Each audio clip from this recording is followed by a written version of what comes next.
September 1st, 1943. Rabaul Airfield, New Britain. Lieutenant Commander Saburo Sakai's In December hand 1944, intelligence report, during the Battle of the his Bulge, one good eye, the largest the and other bloodiest to battle American fought gunners by a year American earlier, forces in World War scanning II, words that an made him laugh extraordinary out secret loud in the weapon humid changed the operations course of tent. history. The The proximity Americans fuse. have produced a new fighter, This revolutionary heavy as a artillery bomber, innovation, wide as a combining transport. miniature radar They call it technology with Hellcat. unprecedented industrial Our intelligence production, suggests it allowed weighs U.S. twice our forces to zero. unleash mid-air Another American explosions over failure of German design. troops, obliterating traditional Through the defences tent flaps, and halting he could see Hitler's his last squadron's great offensive. A6M0s From the frozen lined up on forests of the pierced Ardennes steel to the planking. desperate siege of Sleek, Bastogne, nimble, the deadly. proximity fuse For 2 multiplied years, American these firepower, aircraft had broke dominated elite Pacific German skies. units, and British introduced a new Hurricanes, era American of technological P-40S, warfare that Dutch reshaped Brewster the battlefield Buffaloes, forever. all had The fallen story before of the the Zero's proximity guns. fuse at the Battle of the Bulge The Americans' is more than latest a tale of attempt, secret this bloated weapons. Hellcat, It would be marks no the different. moment modern What technology-driven Sakai didn't warfare know, was born. what none of the Japanese By naval unleashing aviators gathering radar-guided for their artillery morning that briefing shattered knew, German was that in formations and exactly reversed 30 Hitler's days, final gamble, this failure US forces would begin the demonstrated how systematic innovation, annihilation of industrial Japanese power, naval and tactical aviation. daring could decide The the outcome of F6F history's greatest Hellcat would achieve a conflicts. kill ratio This of 19 to breakthrough not 1, only shortened destroying World War II and saved 5,223 countless enemy Allied lives, but also laid aircraft, the foundations while for losing only today's precision-guided 270 in weapons, aerial combat. reminding us that the age of It would smart, transform sensor-driven carrier warfare warfare, began in the break the frozen back of Ardennes Japanese in air power, 1944. and December prove that the 16th, Zero's reign of terror had been built on a foundation morning, of fatal assumptions. Monschau, Germany. The mathematics of aerial The frozen supremacy earth were about to trembled be as another rewritten salvo by of an American aircraft artillery that looked screamed wrong, overhead, flew heavy, but but seemed something to was violate different this every morning. principle the Japanese had Terrifyingly, perfected, incomprehensibly different. Yet within 6 The months, shells the weren't very striking pilots the ground now laughing or at the intelligence trees. reports They would were be writing detonating final in midair, letters home, precisely knowing above that the encountering advancing German Hellcats positions meant statistical creating a certainty of lethal death. rain of steel fragments The rising that no sun's foxhole zenith could protect against. The Japanese Navy's confidence Among in the September 326th 1943 Volksgrenadier Division attacking the 38th Cavalry Squadron's position. Since December 7th, Soldiers who had survived years on the Imperial Eastern Front Japanese naval encountered air something service that had defied achieved their victory understanding of ratios warfare. that defied belief. These weren't the At artillery Pearl Harbor, patterns they they knew. lost 29 The predictable aircraft, impacts, while the destroying safe zones, 347. the protective value of In the entrenchments, Philippines, 7 losses against this was 103 delivered from destroyed. above with Over mathematical Darwin, precision. 2 losses versus At 30. that moment, the Colonel British Oscar Far East Alfred Fleet's air Axelson arm of the annihilated. 406th Artillery The Dutch Group East Indies had Air just Force made one of the most eliminated in consequential days. unauthorized decisions. At the center of of this Battle of the dominance Bulge. flew the Mitsubishi Against A6 standing M0, orders without an permission from aircraft higher that command. had rewritten the rules He had ordered of his fighter gunners to design. load shells equipped with When the most captured closely examples guarded were secret tested by by the American Allied engineers in proximity 1942. fuses. They initially These refused devices, to believe containing the miniature figures. radar systems that could A fighter detect their with the distance range from of a bomber, targets and the detonate at the maneuverability of a optimal height, biplane, and would the multiply firepower to artillery destroy lethality anything it by a caught. factor of 50. It seemed impossible. The mathematics of Warrant death Officer were about Hiroyoshi to be rewritten in the Nishizawa, frozen forests who would become of the Japan's Ardennes. ace of aces with What the 87 German confirmed kills, described the Zero in his recovered diary. Flying the Zero is like wearing wings. The aircraft responds to thought, not just control input. American planes fly like trucks, powerful but clumsy. They build fighters like they build cars, heavy, overbuilt, wasteful. The Zero achieved its miraculous performance through revolutionary design philosophy. Extra super duralumin, a classified aluminum alloy, created a structure 30% lighter than comparable American designs. No armor plate protected the pilot. No self-sealing fuel tanks added weight. Even the radio was often removed to save 30 pounds. Every ounce sacrificed for performance. The intelligence dismissal. The first reports of the F6F Hellcat reached Japanese intelligence through neutral Swedish sources in early 1943. The specifications seemed like propaganda, or perhaps deliberate misinformation. The aircraft weighed 12,186 pounds loaded. The Zero weighed 5,800. Its wing area spanned 334 square feet with a draggy radial engine. It carried 2,400 rounds of ammunition, armor plate everywhere, bulletproof glass, self-sealing tanks holding 250 gallons of fuel. Captain Minoru Genda, the tactical genius who had planned Pearl Harbor, reviewed the specifications at Combined Fleet Headquarters. His analysis, preserved in the Japanese Defense Archives, was dismissive. The Americans have learned nothing.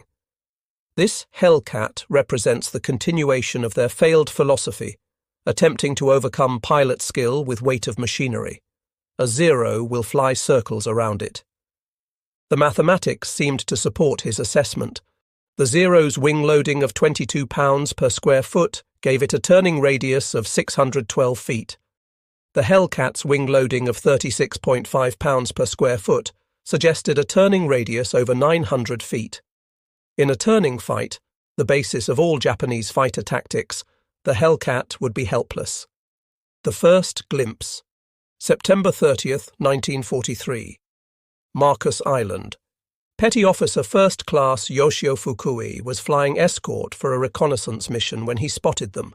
6 dark blue shapes climbing from the southeast. His first thought, recorded in his after-action report, B-25 bombers on a strange heading. Then they turned, and he saw the distinctive silhouette, single engine, massive fuselage, wings that seemed too short for the body. First encounter with F6F type fighter, he would write. Initial impression, Americans have mounted fighter guns on a torpedo bomber, engaged with standard tactics. Standard tactics meant using the Zero's superior turn rate to get on the enemy's tail. Fukui rolled into a diving turn, expecting the heavy American fighter to continue straight, allowing him to curve onto its 6 o'clock position. Instead, something unprecedented happened. The Hellcat didn't run. It didn't try to turn with him. It went vertical.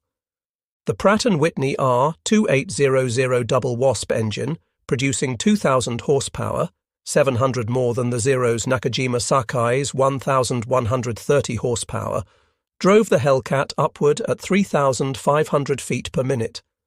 Fukui, attempting to follow, watched his airspeed decay as the Zero struggled against gravity.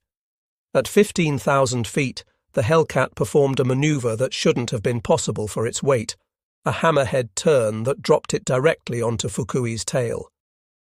The American opened fire at 400 meters, Fukui reported. 6 machine guns, not the 4 we expected. The volume of fire was unprecedented. My aircraft took 17 hits in 3 seconds. Only by dropping into a spin did I escape. Fukui survived, barely making it back to Marcus Island with his Zero riddled with holes. His wingman, Petty Officer Second Class Masao Sato, didn't return. Neither did the reconnaissance plane they were escorting. First blood to the Hellcat. The Weight Paradox. October 5th, 1943. Task Force 14 struck Wake Island. Lieutenant Yoshio Shiga led 12 Zeros from the 252nd Air Group to intercept what appeared to be another nuisance raid. American carriers had been launching these hit-and-run attacks for months, usually fleeing before Japanese fighters could fully engage. This time would be different. We climbed to 20,000 feet, Shiga recorded in his diary. Below us, 12 F6F fighters in 3 divisions. We held every advantage: altitude, position, surprise. Victory was certain. The engagement that followed shattered Japanese tactical doctrine. As the Zeros dove on the Hellcats, the American fighters didn't scatter or attempt to turn. They maintained formation, accelerating in a gentle dive that kept their energy high. When the Zeros opened fire at maximum range, hoping for lucky hits, the Hellcats simply absorbed the punishment. The Hellcat's armour included 212 pounds of plate protecting the pilot, 110 pounds around the oil system, self-sealing tanks that could take dozens of hits. As the Zeros exhausted their ammunition in diving passes, the Hellcats executed their counterattack. Instead of turning to dogfight, they used their weight as a weapon. Climbing at full power, they reached altitude where the Zero's engine struggled for oxygen. At 25,000 feet, the Hellcat was still producing 1,650 horsepower. The Zero was down to 900. They came down on us like hawks on sparrows, Shiga wrote. Their weight gave them speed we couldn't match. They would dive, fire those 6 terrible guns, then climb away before we could react. 8 Zeros were shot down. No Hellcats were lost. The Marianas turkey shoot prophecy. November 11th, 1943. Rabaul. The assembled pilots of the 204th Air Group listened as Lieutenant Commander Takeo Tanemizu briefed them on American tactics. Tanemizu, with 32 victories, was one of the few pilots who had survived multiple encounters with Hellcats. "Forget everything you know about air combat," he told them. "The Americans have changed the rules. They no longer fight our fight. They fight like executioners, not warriors." Tanemizu explained what Japanese pilots were slowly, fatally learning. The Hellcat wasn't designed to outturn the Zero. It was designed to never need to. Using a combat doctrine called energy fighting, Hellcat pilots maintained speed and altitude, converting potential energy to kinetic energy in slashing attacks that gave Zero pilots no chance to use their superior maneuverability. "They work in pairs," Tanemizu continued. "One high, one low. While you engage one, the other is already diving on you. Their radios, which we laughed at for adding weight, let them coordinate perfectly. We fly as individual samurai. They fight as a machine." The Technology Gulf, December 1943, Truk Lagoon. Commander Mitsuo Fuchida, who had led the Pearl Harbor attack, now served as Air Operations Officer for the combined fleet. His inspection of damaged Zeros returning from encounters with Hellcats revealed the growing technology gap. The disparity in firepower was mathematical. The Hellcat's 6 Browning M2 machine guns fired 750 rounds per minute each, 4,500 rounds per minute total. Each .50 caliber bullet weighed 46 grams and travelled at 2,900 feet per second, delivering 3,500 foot-pounds of energy. The Zero's two 7.7mm machine guns fired projectiles weighing 11 grams at 2,300 feet per second, 750 foot-pounds of energy. More disturbing were the reports of American radar-guided fighter direction. While Japanese pilots still relied on eyesight to spot enemies, Hellcat pilots were guided to their targets by shipboard radar controllers who could see Japanese aircraft from 50 miles away. Lieutenant Sadamu Komachi described his first radar-directed interception. "We were climbing through clouds when they hit us. No warning, no visual contact. Hellcats diving from above, exactly on our heading, perfectly positioned. They knew where we were, our altitude, our course. We were blind men fighting those who could see in the dark." The Pilot Equation, January 1944. The Japanese pilot crisis was becoming catastrophic. The pre-war Imperial Navy pilot training program had been the world's most demanding. Training took 3 years, with pilots entering combat with 700 flight hours. Army pilots received 500 hours minimum. They were artists of aerial combat, trained in aerobatics, gunnery, and the spiritual philosophy of air fighting. By early 1944, Japanese naval pilots were entering combat with 300 hours of flight time, Army pilots with 200. Fuel shortages meant most training was done in gliders. Gunnery practice was limited to 50 rounds per pilot. Formation flying, instrument flight, radio procedures, all eliminated to rush pilots to the front. Meanwhile, American pilots were arriving with 300 hours minimum, including 50 hours in type. They had fired thousands of practice rounds, practiced carrier landings until they were automatic, learned energy tactics in safety over Texas airfields. Lieutenant Commander Yoshihiro Hashimoto, training officer at Kasumigaura Naval Air Station, wrote in his final report, "We are sending children to fight professionals." Yesterday, Ensign Yamamoto arrived at the front. He had never fired his guns in flight. "We have no ammunition for practice." He had never flown at night. "We have no fuel for such training." He lasted 7 minutes in his first combat. The Formosa Revelation, October 12th to 16th, 1944, the Battle of Formosa. Vice Admiral Shigeru Fukudome, commander of the 2nd Air Fleet, committed everything to stop the American carrier raids on Formosa. Over 700 aircraft, including the last trained pilots from the homeland training squadrons.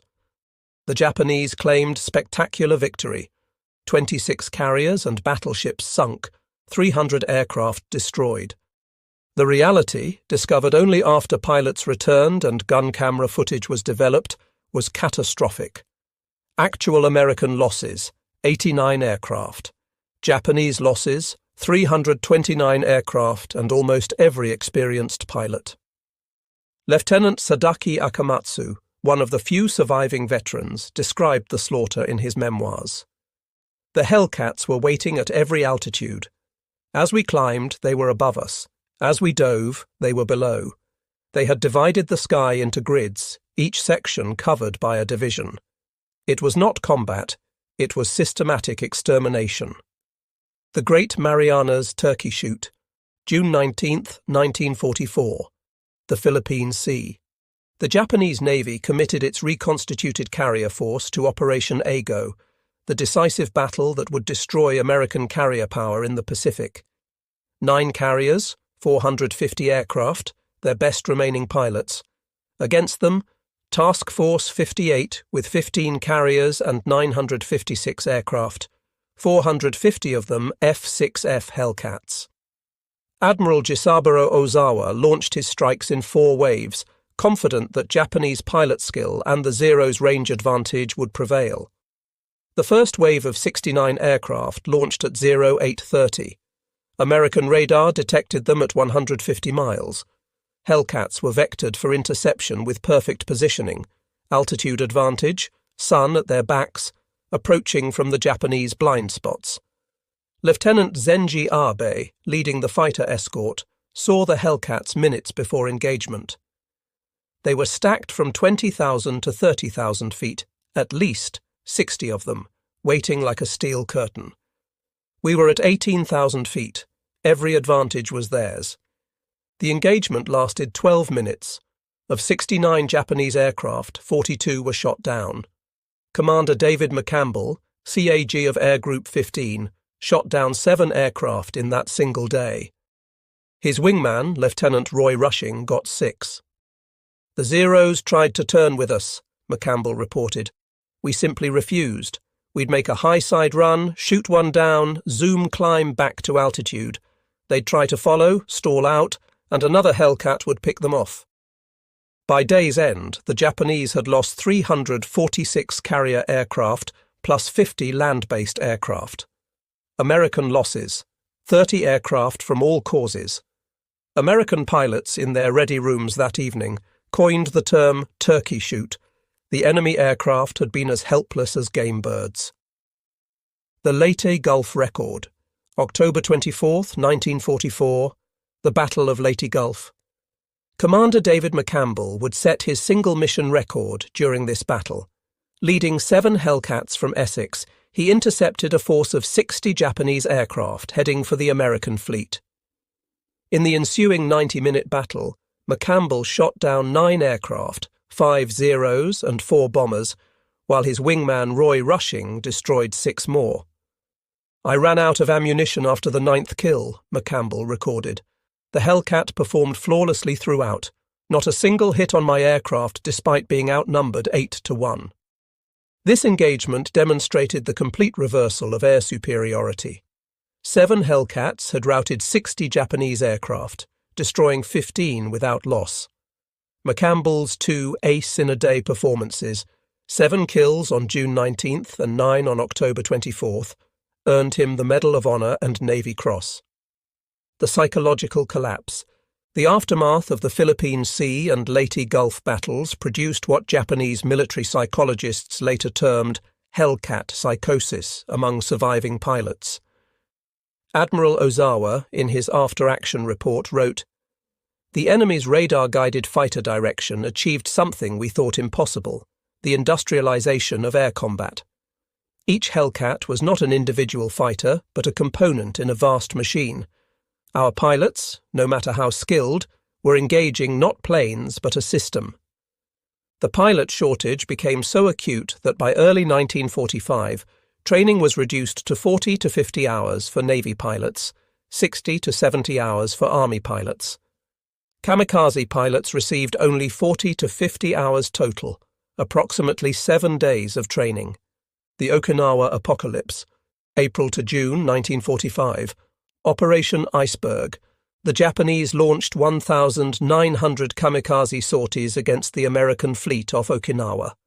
The Hellcat became not just a fighter, but a defender against the desperation of suicide attacks.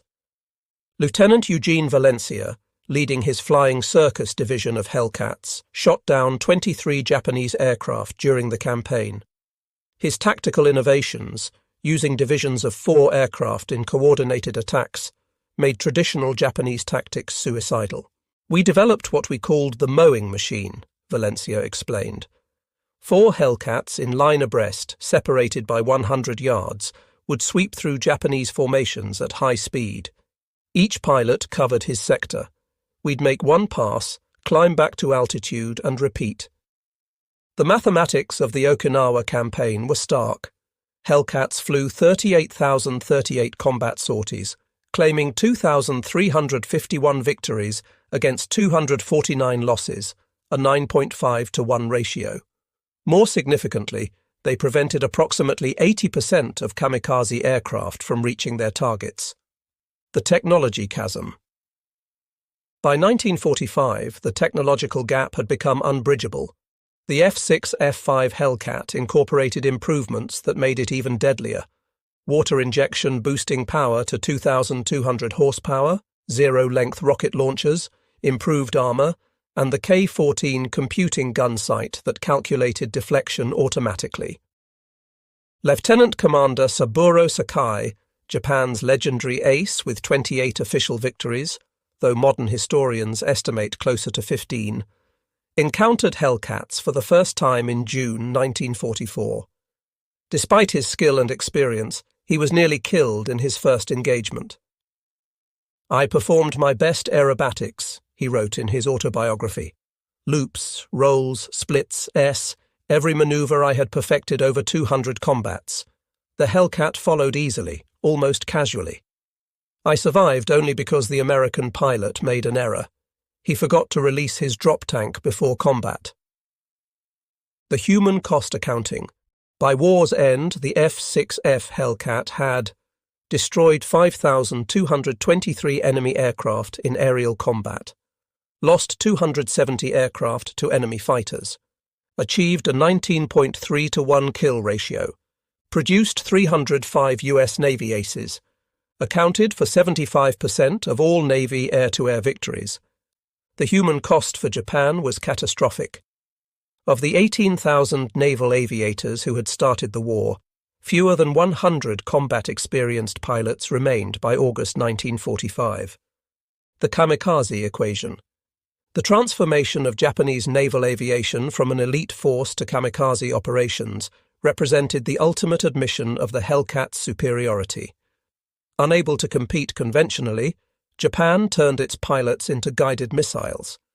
Vice Admiral Takejiro Onishi, father of the kamikaze program, justified it with stark mathematics. If a Zero attacks a carrier conventionally, probability of success is near zero. The Hellcats will destroy it. If the Zero becomes a bomb, probability of hitting increases to 30%. The pilot dies either way. At least as a kamikaze, his death has meaning. On October 25, 1944, Hiroyoshi Nishizawa escorted the first official kamikaze mission led by Lieutenant Yukio Seki, claiming his 86th and 87th victories, 2 F6F Hellcats in the process. The next day, October 26, 1944, Nishizawa died as a passenger aboard a transport shot down by Hellcats from VF-14. Japan's greatest ace, helpless without a fighter, fell to the very aircraft he had briefly bested. The final testimony. August 15, 1945. Emperor Hirohito's surrender broadcast. At Atsugi Airfield, Captain Minoru Genda, who had dismissed the Hellcat as weight over finesse, listened to the Emperor's words. Around him sat the remnants of Japanese naval aviation, teenage pilots with 40 hours of flight time, aircraft cobbled together from spare parts, empty fuel tanks. That same day, Ensign Clarence Moore of VF-31, flying from USS Belleauwood, shot down a Yokosuka D-4Y Judy dive bomber after 2 p.m., the last aerial victory of World War II. The Japanese pilot, apparently unaware of the surrender, was approaching the American fleet when Moore intercepted him. 2 short bursts from the Hellcat's 6 guns ended the Pacific Air War. The Occupation Revelation. September 1945, Atsugi Airfield. The first American aircraft to land after the surrender were 12 F6F Hellcats from USS Yorktown. Japanese pilots, mechanics, and ground crew lined the runway to see their tormentor up close. American pilot Lieutenant Robert Vrasiu, ace with 19 victories, demonstrated the Hellcat's capabilities to Japanese pilots. His casual aerobatics, loops, rolls, and climbs that would have torn a Zero apart, left them speechless. "You have to understand," Vrasiu told them through an interpreter, "this isn't even pushing it. In combat with water injection, it's 20% more powerful. The plane is stressed for 13 Gs. I've never managed to break one." The engineering post-mortem. Japanese engineers studying captured Hellcats after the war discovered the true extent of American industrial superiority. The Pratt & Whitney R2800 engine contained 2,804 precision-machined parts, each interchangeable with any other R2800 engine. The Nakajima Sakai required hand-fitting of components. No 2 engines were exactly alike. Professor Jiro Horikoshi, designer of the Zero, studied the Hellcat extensively after the war. His conclusion was devastating. "We designed an aircraft for 1941. They designed an aircraft system for 1945.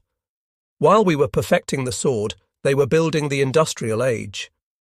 The production miracle. Grumman's production of the Hellcat itself became a weapon. The Bethpage, New York factory operated 24 hours a day, 7 days a week. At peak production, a new Hellcat rolled off the assembly line every 60 minutes. The company produced 12,275 Hellcats in 30 months, a feat the Japanese couldn't comprehend.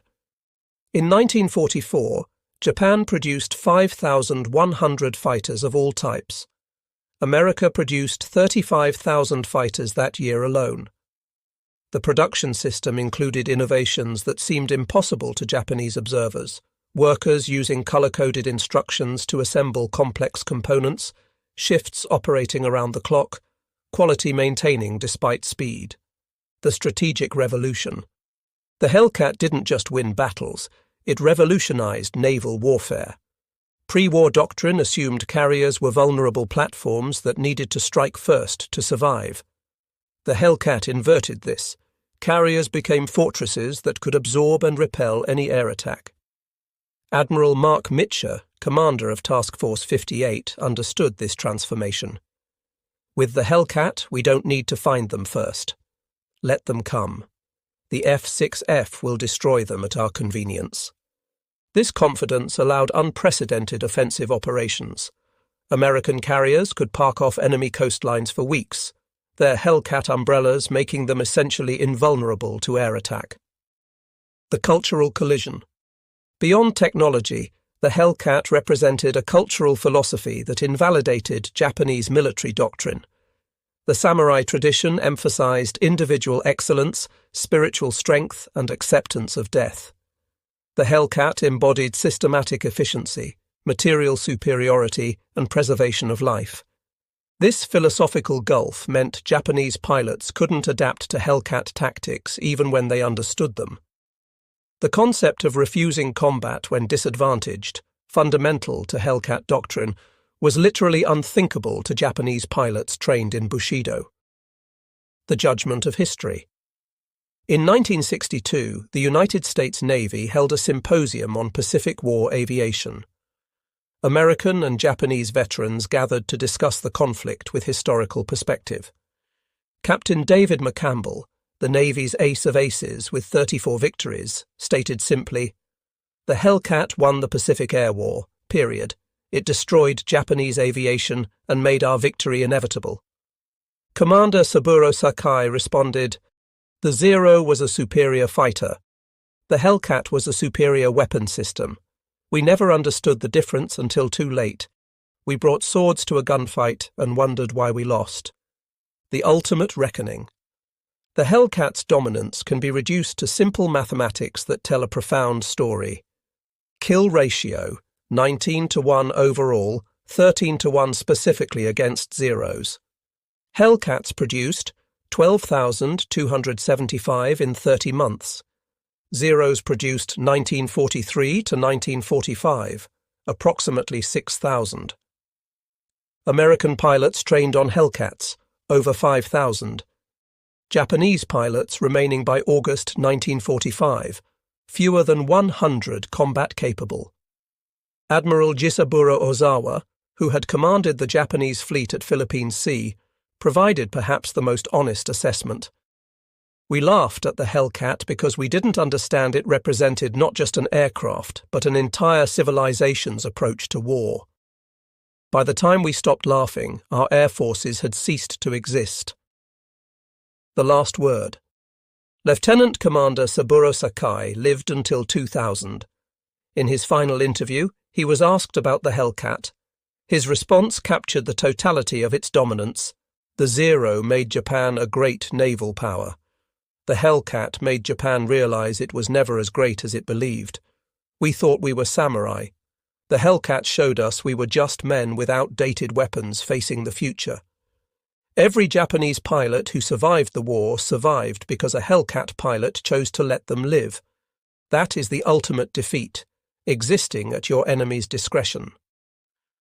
The F6F Hellcat entered service weighing twice what the Zero weighed, carrying armour the Zero didn't have, powered by an engine the Japanese couldn't build, armed with weapons they couldn't match, guided by radars they couldn't detect, flown by pilots they couldn't equal in training and produced in numbers they couldn't comprehend. Japanese pilots had laughed at it because they didn't understand that every extra pound represented not weakness, but the strength of an industrial democracy that could afford to protect its warriors. By the time they understood, their laughter had turned to last letters home, their mockery to kamikaze missions, their confidence to complete collapse. The Hellcat hadn't just defeated the Zeros, it had destroyed an entire philosophy of warfare, proving that in modern combat, the nation that could build the better system would destroy the nation that could only build better warriors. The Japanese pilots had laughed at the F6F Hellcat. The Hellcat had the last laugh. It always did. The rise of the F6F Hellcat stands as one of the most decisive turning points in aviation history, transforming carrier warfare, obliterating Japan's once dominant Zero, and proving that industrial power and smart tactics could defeat even the most skilled pilots. By the end of World War II, this rugged American fighter had achieved a record-breaking kill ratio, reshaped naval strategy, and cemented its legacy as the aircraft that won the Pacific Air War. Remembering the Hellcat today isn't just about honoring a plane, but about understanding how innovation, mass production, and teamwork changed the course of history.